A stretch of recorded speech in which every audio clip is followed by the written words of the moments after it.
합시다. 십자가가 밝히 보이는가? 여러분, 다른 그 무엇이 밝히 보이는 것이 아니라 십자가가 밝히 보이게 되기를 바랍니다. 십자가에 못 박힌 예수가 희미하게 여러분들에게 보이면 안 됩니다. 밝히 보여야 돼요. 세상 사람들은 십자가에 못 박힌 예수를 아예 보지도 못합니다. 근데 성도들 가운데서는 십자가에 못 박힌 예수를 희미하게 보는 자가 있고, 어떤 사람은 밝히 보는 자가 있습니다. 무엇이 어리석고 무엇이 지혜로운가? 십자가에 못 박히신 예수를 항상 밝히 바라보고 믿음으로 사는 자인 줄로 믿습니다. 갈라디아 교회 성도들이 어리석었어요. 십자가가 밝히 보임에도 불구하고 미혹당해서 율법주의로 넘어가고 말았습니다. 믿음에서 떨어지고 은혜에서 떨어지고 할례를 받아야 구원을 받는다. 율법의 행위를 지켜야 구원을 받는다. 이렇게 거짓 교사들에게 넘어가 버리고 말았습니다. 요즘도 유튜브를 보면은 믿음으로만 구원을 받는 게 아니다. 세상이 너무나 악하고 교회가 타락하고 그러니까 행위를 강조를 하다 보니까 지나치게 이제 강조를 해서 믿음은 십자가는 온데간데 없이 사라지고 선행만 강조하고 도덕만 강조하고 이게 참 너무나 혼란스러운 때를 지금 맞이하고 있습니다. 어쩌면은 오늘 교회가 갈라디아 교회처럼 교회 안에 십자가 피 묻은 복음이 사라지고 그 능력을 의지하지 못하고 과연 예수를 믿음으로만 구원 얻는가? 여기에 대한 의심들이 많고 또 한편으로 예수 그리스도를 믿음으로만 구원받는다고 하고 이제는 천국 가는 면허증을 따놨으니까는 그냥 방임주의에 빠져서 그것도 잘못해요. 그래서 참 너무나 지금 혼탁한 시대를 우리 목회자로서 바라보면 있습니다. 믿음이 있노라 하면서 행함은 없고 또 행함은 한다고 하면서 믿음도 없고 참 이때야말로 이 로마서, 갈라디아서, 야고보서, 히브리서를 정말 다시 한번 정독하면서 성도들에게 바른 구원의 복음을 가져야 되지 않겠는가. 그래서 제가 내년도에는 구원의 기쁨을 회복하자 이런 주제를 가지고 제가 1년 동안 말씀을 전하려고 하고 있습니다. 오늘 여기 갈라디아 3장 1절을 보세요. 어리석도다. 여러분, 예수 믿는 사람이 어리석으면 되겠어요? 근데 뭐가 어리석냐? 공부를 못해서가 아니에요. 여기 갈라디아 사람들아, 갈라디아 교인들이죠. 소아시아 지방, 지금 터키 지역. 사도 바울이 1차 그리고 2차 전도여행 때 초반부에 전도했던 그곳 지역들, 예수 그리스도께서 십자가에 못 박히신 것이 너희 눈앞에 밝히 보이거늘 똑바로 보지 않았느냐.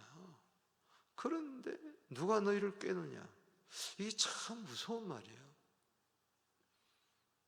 여러분, 지금 불신자에게 이야기하는 것도 아니고 성도들 가운데에 십자가를 희미하게 바라보는 자도 아니고 밝히 바라보았던 자들이 꾀임에 넘어간다는 거예요. 이게 심각하다는 거예요. 여러분, 오늘날 코로나 이후에 수많은 목회자들이 신천지로 넘어갔어요. 특별히 이 작은 교회 목사님들이 신천지에서 사례를 주고 교회 운영비를 주니까 글로 넘어가는 거예요. 도대체 왜 목사가 됐는지 모르겠어요. 차라리 시장 가서 배추 장사하면 낫지. 그 교회 몇십 명 되지 않는 교회를 운영하려고 목사님들이 신천지에 넘어가는 거예요. 그러니 뭐 성도들이야 오죽하겠습니까? 겉으로는 이게 진짜 복음이다 그러고 넘어가는데, 그러니까는 이단에 넘어가는 사람들이 바로 믿어야 되는데 잘 믿으려고 하다 보니까는 이게 넘어가는 거예요. 여러분, 잘 믿는 거하고 바로 믿는 거하고는 전혀 다르습니다. 여러분, 잘 사는 거하고 바로 사는 거하고는 달라요. 잘 살려고 하다 보니까 그냥 뇌물을 받고 잘 살려다 보니까는 사기치고 도둑질하고 거짓말하고 그런 거 아닙니까? 우리는 잘 살아보세가 아니고 바로 살아보세. 할렐루야.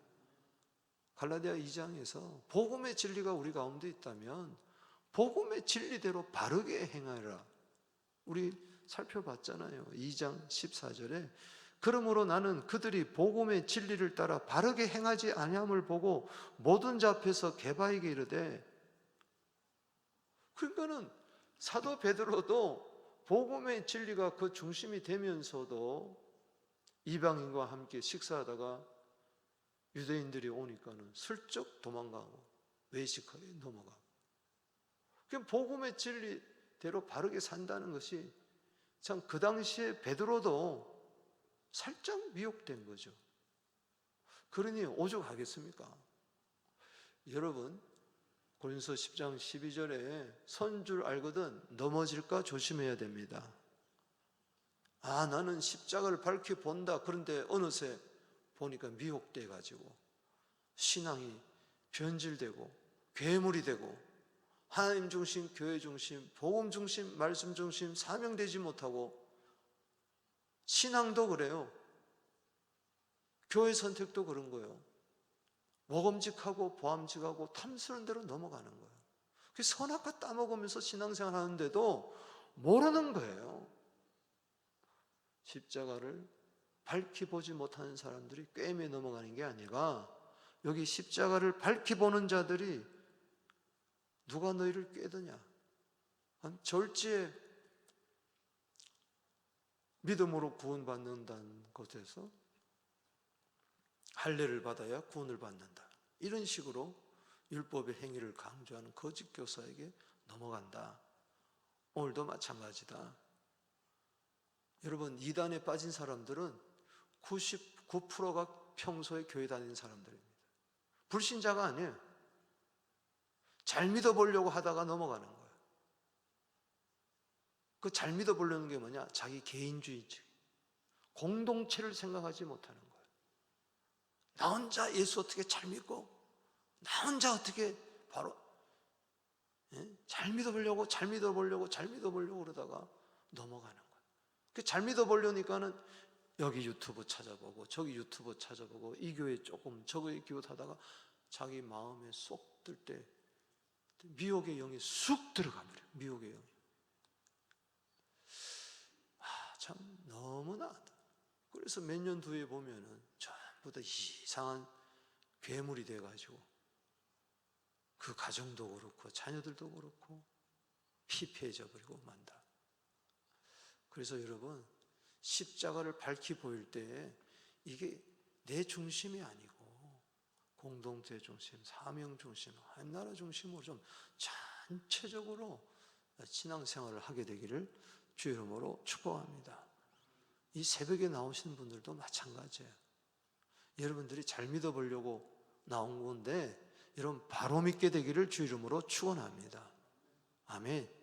그래서 이렇게 성경을 한 장씩 한 구절씩 읽는 것이 상당히 중요한 거예요. 주일날 한번 이렇게 슬쩍 말씀 들어가지고는요, 정말 이 시대 말에 신앙생활 지키기 힘듭니다. 1년에 몇 번 교회를 나오느냐. 그렇기 때문에 차라리 그냥 하나님 중심, 교회 중심, 말씀 중심, 난 부족하지만 그냥 교회 치리에 따르고 이렇게 한다는 게 차라리 중요한 것이지, 막 키가 장난기처럼 커져가지고 머리가 커져가지고 그러면 안 된다는 거죠. 게임에 넘어가 버리고. 그래서 오늘 본 말씀은 따릅시다. 율법이냐, 따릅시다. 율법이냐, 믿음이냐, 이 두 가지를 이야기하는 3장 이렇게 쉽지는 않습니다. 그래서 내가 쉽게 말씀을 드리는데, 율법의 행위로 구원을 받느냐, 아니면 오직 예수 그리스도로 믿음으로 말미암아 구원을 얻느냐. 이 두 가지 사이에서 갈등을 느끼는 갈라디아 교인들에게 이야기하는 말씀이에요. 오늘 본 말씀은 1절에서 14절, 그래서 15절에서 22절, 23절에서 29절까지 이렇게 세 부분으로 나누면서 다 율법과 믿음을 대조하고 있습니다. 먼저 이 1절에서 14절 율법에 대해서 알아보겠습니다. 먼저 율법에 대해서, 율법의 행위로 구원을 받으려고 하면은요, 율법을 다 지킬 수가 없기 때문에 율법의 아래 있으면은 저주받을 수밖에 없다. 저주받으려면은 율법의 행위로 구원받는 쪽으로 가라. 아주 강력하게 지금 이야기하고 있습니다. 그래서 여기 10절 말씀에 먼저 1절에서 14절까지 보세요. 율법 무릇 10절 읽어보겠습니다. 시작. 무릇 율법의 행위에 속한 자들은 저주 아래 있나니. 자, 율법의 행위로 구원받겠다, 할례를 받아서 구원받겠다, 이 자들은 저주 아래 있다. 왜냐하면 할례만이 아니라 율법 전체를 지켜야 되기 때문에, 지키지 못하면은 저주 아래 있는 것이죠. 그걸 이야기하는 거예요. 기록된 바 누구든지 율법책에 기록된 대로 모든 일을 항상 행하지 아니한 자는 저주 아래 있음이라. 신명기 27장 26절 말씀에 율법의 모든 말씀을 실행하지 않은 자들은 저주받을 것이라. 할 것이요 모든 백성은 아멘 할지니라. 아멘이십니까? 제가 여러분 말을 하면 여러분들은 아멘 하시기 바랍니다. 이 율법의 모든 말씀을 실행하지 아니하는 자는 저주를 받을 것이라. 다시, 아멘 하기가 두렵습니까? 우리는 믿음으로 구원받기 때문에 여기에 대해서 아멘 할 수 있어야 돼요. 다시, 이 율법의 모든 말씀을 실행하지 않은 자는 저주를 받을 것이라. 그래야 믿음으로 갚는 거예요. 왜? 율법 아래 있으면 저주받을 것이니까는 아멘 해야, 아이고 나는 율법의 행위로 안 되는구나, 저주받는구나, 아멘 해야 믿음으로 갈 거 아닙니까? 그래서 우리는 이 율법의 행위로서는 저주밖에 당할 게 없다. 그래서 예수님이 율법의 행위대로 지키지 못하는, 그래서 말씀대로 다 살지 못하는 우리들을 위해서 이 대신 예수님이 저주를 당하신 줄로 믿습니다. 그러니까 율법의 행위로 구원을 받지 못하면 그럼 어떡하냐? 믿음으로 구원받아야 된다. 그럼 뭘 믿느냐? 예수님. 어떤 예수님을 믿느냐? 나무 십자가에 달려서 그 모든 저주를 대신 지셨다. 아멘. 이게 이 십자가가 밝히 보여야 될 줄로 믿습니다. 그래서 12절 13절에 율법은 믿음에서 난 것이 아니요 율법을 행한 자는 그 가운데 살리라 하였느니라. 저주받는 거죠. 13절에 그래서 읽어봅시다. 시작. 그리스도께서 우리를 위하여 저주를 받은 바 되사 율법의 저주에서 우리를 뭐했다? 속량하셨으니 기록된 바 나무에 달린 자마다 저주 아래 있는 자라 하였느니라. 신명기 21장 23절이죠. 신명기 21장 23절에 나무에 달린 자마다 저주받은 자다. 그래서 예수님이 십자가 나무에 달려서 율법 아래에서 저주받을 우리 그 저주를 예수님이 다 받으시고 엘리 엘리 라마 사박다니, 우리 대신 버림받으시고 사흘 만에 살아나시고 우리를 구원하신 줄로 믿으시기 바랍니다. 그런데 우리가 다시 율법으로 돌아가느냐? 그럴 수가 없다는 거죠. 예수 그리스도를 믿어야 율법의 저주에서 우리는 해방을 받습니다. 두 번째 단락에서 15절에서 22절에 율법 아래 있으면은 저주받고, 그래서 그 저주는 죄에서 오는 거니까는 율법의 기능이 뭐냐? 이 15절에서 22절 부분에는 따라합시다. 율법은 죄를 깨닫게 한다. 율법 아래 있으면 저주를 받는데 그 저주가 바로 우리 죄 때문에 그렇구나. 율법은 거울이라고 그랬어요. 거울을 보면서 내 죄를 깨닫는 거예요. 왜 하나님이 율법을 주셨느냐? 죄를 죄인 줄로 모르는 거예요. 여러분, 죄를 죄인 줄로 모르는 자에게 율법 전설을 이렇게 딱 갖다 주면은 법을 보면서 그 죄가 밝혀지잖아요. 마찬가지죠. 율법을 주신 것은 율법을 지켜서 구원 받으라는 게 아니고 죄를 깨달으라는 거예요. 아멘. 자, 그래서 여기 15절에서 22절에서 율법의 중요한 부분은 이거예요. 자, 19절 시작. 그런즉 율법은 무엇이냐? 범법함으로 더하여 진 것이라. 천사들을 통하여 한 중보자 모세의 손으로 베푸신 것인데 약속하신 자손, 즉 예수님이 오시기까지 있을 것이니라. 그러니까는 율법을 통해서 뭐예요? 범법함을 더하여 진 것이라. 죄를 죄로 깨닫지 못하니까 법을 주신 거예요. 율법을 주셔가지고, 이대로 지키지 못한 것을 보면서 내가 죄인이구나. 그래서 로마서 3장 20절에도 이야기했지만은 따라합시다. 율법은 죄를 깨닫게 하려 함이니라. 죄를 깨닫게 하는 것으로 구원을 얻지 못하는 거죠. 믿어야죠.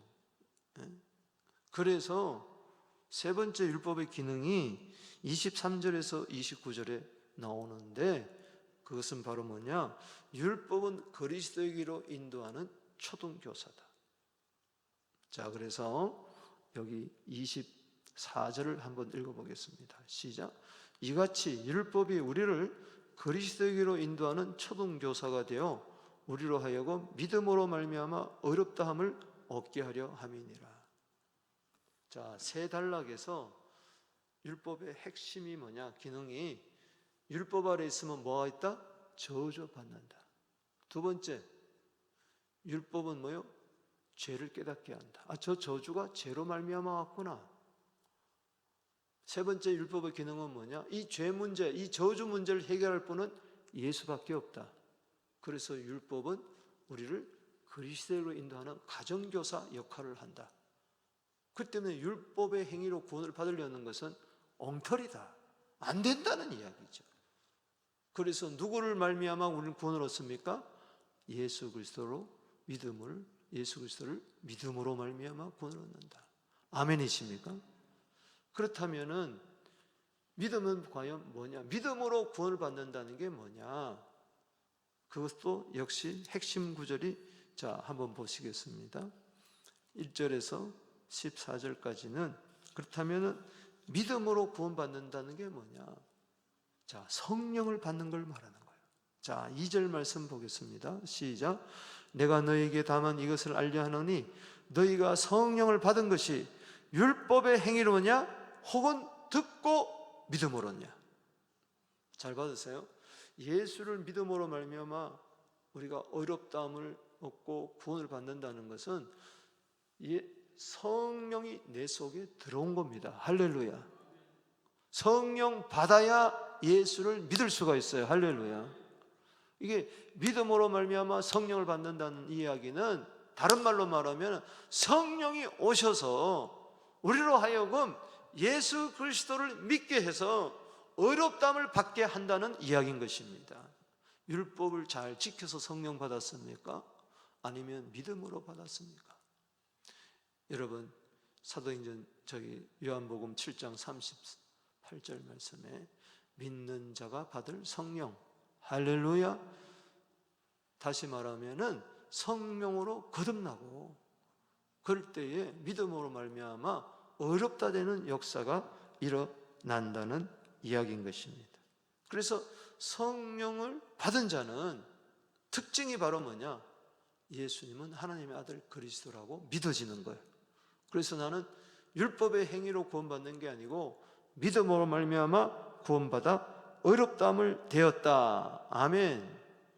그래서 여기 5절에 너희에게 성령 주시고 너희 가운데 능력을 하였으니 율법의 행위냐 혹은 듣고 믿음했으냐. 계속 이제 14절에서도 그렇게 이야기를 하고 있습니다. 그러면 믿음으로 말미암아 성령의 약속을 받은 자들이 누구냐?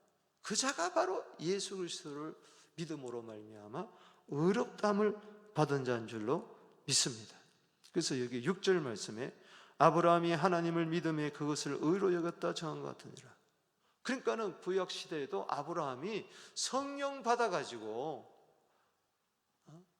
창세기 15장 6절에 아브라함이 하나님을 믿음에 의로 여김을 받은 줄로 믿습니다. 그렇다면 모든 아브라함의 후손들은 누구냐? 바로 이방인들까지라도 예수 그리스도를 믿을 때에 아브라함의 복을 받는다. 아브라함의 예를 제시해서 여기서 이야기하는 것이죠. 그래서 3장 11절 성령을 받은 자, 믿음으로 성령 받은 자는 어떤 자냐? 11절 한번 읽어보겠습니다. 시작. 또 하나님 앞에서 아무도 율법으로 말미암아 의롭게 되지 못할 것이 분명하니 이는 의인은 믿음으로 말미암아 살리라 하였습니다. 유명한 하박국서 2장 4절, 로마서 1장 17절, 히브리서 10장 38절. 믿음으로 말미암아 의롭다함을 받는다. 로마서 5장 1절. 믿습니까? 그렇기 때문에 여러분들이 예수를 믿음으로 말미암아 의인 되었습니까? 여러분들은 성령을 믿음으로 말미암아 받았다. 성령이 여러분 안에 계신 줄로 믿으시기 바랍니다. 그래서 고린도서 12장 3절에 성령이 아니하고는 아무도 누구도 예수를 주라고 신할 수 없다. 내가 예수님을 나의 주 나의 하나님, 나를 위하여 십자가에 피 흘려 돌아가신 그리스도 하나님의 아들이라고 믿는다면 이것은 내 속에 들어와 역사하시는 성령님으로 말미암아 그렇다. 율법의 행위로 성령 받은 게 아니다. 믿음으로 말미암아 성령 받은 것이다. 자, 두 번째 단락에서 믿음과 율법과 믿음을 대조하면서 이 믿음을 가진 자는 약속을 받는다 그랬어요. 그래서 여기 15절에서 22절까지는 약속과 율법을 이야기하는데, 자, 여러분에게 묻겠습니다. 아브라함이 먼저 태어났습니까? 모세가 먼저 태어났습니까? 모르겠어요? 아브라함이죠. 창세기 12장에 아브라함을 부르시면서 네 자손으로 말미암아 천하 만민이 복을 얻을 것이라. 창세기 15장 6절에 아브라함이 하나님을 믿음에 의로 여겼다. 이건 할례 받기 전에, 할례는 창세기 17장부터 나옵니다. 그러니까 할례를 받아서 믿음으로 의롭다함을 얻었습니까? 아니면 믿음으로 의롭다함을 얻었습니까? 믿음으로 약속을 받은 거예요. 그 약속은 바로 앞으로 오실 예수 그리스도 그 자손 한 분을 이야기하는 것이죠. 따라합시다. 약속은, 언약은 예수 그리스도 한 분이다. 자, 모세는 언제냐? 430년 후에 여기 17절에 하나님께서 미리 정하신 언약을, 이건 예수 그리스도로 말미암아 부놓는 언약이죠. 430년 후에 생긴 율법이 폐기하지 못한다. 약속을 헛되지 못한다. 430년 후에 하나님이 모세를 통해서 이스라엘 백성들을 출애굽을 시키고 시내산에서 언약을 맺었어요. 그게 율법이에요. 옛 언약이에요. 그럼 율법이 먼저 생겼습니까? 아니면은 아브라함이 믿음으로 말미암아 구원 얻는 것이 먼저 생겼습니까? 아브라함이 믿음이 먼저죠. 때문에 율법이 아브라함과 맺은 약속을 폐기할 수가 없다. 이게 성경의 약속, 원리, 큰 그림. 그래서 히브리서 6장 14절 말씀에 하나님이 자기보다 큰 자가 없으므로 자기를 스스로 가리켜서 맹세하기를 내가 반드시 너를 복주고 복주며 너를 번성케 하고 번성케 하리라 하셨더니 아브라함이 이같이 오래 참아 약속을 받았느니라. 그 약속이 누굽니까? 바로 100세에 얻은 야곱, 이삭입니다. 할렐루야. 이삭을 받은 거예요. 그 이삭을 통해서 누가 왔습니까? 언약의 주인공이 되신 예수 그리스도를 왔어요. 그러니까 아브라함이 언약을 믿었다는 것은 예수를 믿은 거예요. 이제 우리도 예수 그리스도를 믿음으로 약속을 받는 줄로 믿습니다. 이 약속은 영생의 약속이요, 천국을 유업받을 약속이요, 그리스도 안에 있는 모든 그 은혜, 그게 우리 약속을 받은 거예요. 그래서 22절 말씀 읽어보겠습니다. 시작. 그러나 성경이 모든 것을 죄 아래 가두었으니 이는 예수 그리스도를 믿음으로 말미암는 약속을 믿는 자에게 주려 하심이라. 우리는 원래 죄인이었지만 이제는 예수 그리스도를 믿음으로 말미암아 약속을 받은 자가 됐어요. 아멘. 율법은 우리에게 구원을 주겠다는 약속이 없어요. 아브라함하고 맺은 그 약속, 바로 예수 그리스도를 믿음으로 말미암아. 그래서 창세기 12장 3절에 천하 만민이 너를 통해서 복을 얻겠다. 그 너는 누굽니까? 아브라함이 아니고 아브라함을 통하여 올 예수 그리스도. 아브라함도 자기를 후손을 믿은 거예요. 그래서 아브라함도 나의 태어날 것을 바라보면서 기뻐했다 그랬어요. 이삭을 바라보면서 약속의 메시아가 오는구나 하고 기뻐했다 그랬죠. 그래서 우리는 예수 그리스도를 믿을 때에 성경에 약속한 모든 약속이 내 것이 되는 줄로 믿으시기 바라는 것입니다. 율법의 행위가 아니다. 세 번째는 23절에서 29절에 율법으로 말미암아 하나님의 아들이 되는 게 아니고 믿음으로 말미암아 하나님의 아들이 된다. 자, 세 번째 단락에서 율법이 초등교사가 되어서 그리스도에게 인도할 때 우리가 예수 그리스도를 믿게 됩니다. 저분이 죄인의 구세주구나 하고 믿게 될 때 어떤 은혜가 있느냐? 믿음으로 말미암아 의롭다함을 받고 성령의 약속을 받고 언약을 받고, 이것을 한마디로 말해서 뭐냐? 하나님의 아들이 된다. 아멘. 자, 그래서 26절 읽어보겠습니다. 226절, 3장 26절. 이게 가장 중요한 거예요. 시작. 너희가 믿음으로 말미암아, 자, 크게 26절 다시 크게 시작. 너희가 다 믿음으로 말미암아 그리스도 예수 안에서 뭐가 되었다? 하나님의 아들이 되었다. 아멘이십니까? 율법으로 말미암아 하나님의 아들이 된 게 아니라 예수 그리스도로 말미암아 하나님의 아들이 되었다. 하나님의 자녀가 되었다. 이 안에 다 있는 거예요. 성령을 받은 것도 양자영을 받았으므로 로마서 8장 15절에 아빠, 아버지라고 우리가 부르시잖아요. 하나님의 아들이 되었다는 게 다른 말로 말하면 믿음으로 말미암아 의인이 된 거예요. 우리는 죄인이었을 때는 마귀의 자녀였지만은 예수 믿음으로 말미암아 우리는 의인이 된 거예요.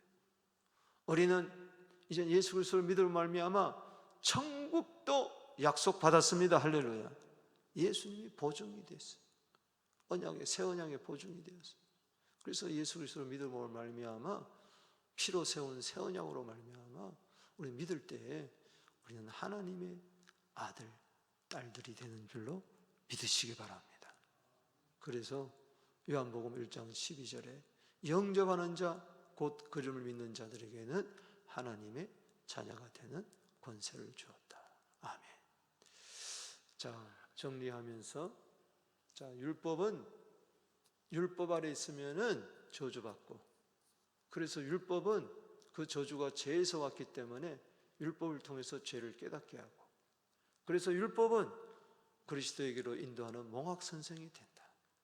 그렇기 때문에 예수 그리스도를 믿을 때에 성령의 약속을 받고 의인이 되고, 예수 그리스도를 믿을 때에 우리는 예수 안에 있는 모든 약속이 다 우리 것이 되고, 그리고 한마디로 말해서 우리는 예수 그리스도를 믿음으로 말미암아 하나님의 아들이 되었다.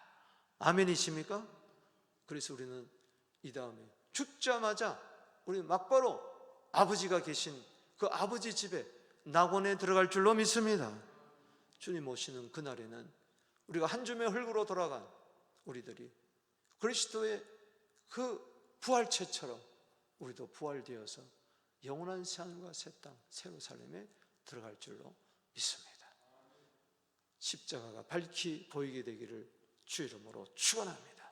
십자가에 달려 돌아가신 못 박힌 예수가 밝히 보여서 그분을 믿음으로 말미암아 하나님의 자녀되는 권세를 오늘도 누리고 마음껏 아빠 아버지라고 부르짖는 오늘 이 새벽 되기를 주 이름으로 축복하는 것입니다.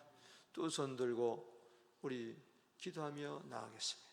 이 시간에 나라와 민족과 국가를 위해서 기도하시고 시리아를 위해서 기도하시고, 또 이 연말에 주님 하나님의 큰 일을 마지막까지 기대하는 우리들 되게 하여 주시옵소서. 주여, 우리 교회에 가르치고 천국 복음이 전파되고 주님, 병든 자들이 낫는 치유의 역사가 있게 하여 주시옵소서. 주를 부르며 나갑니다. 주여.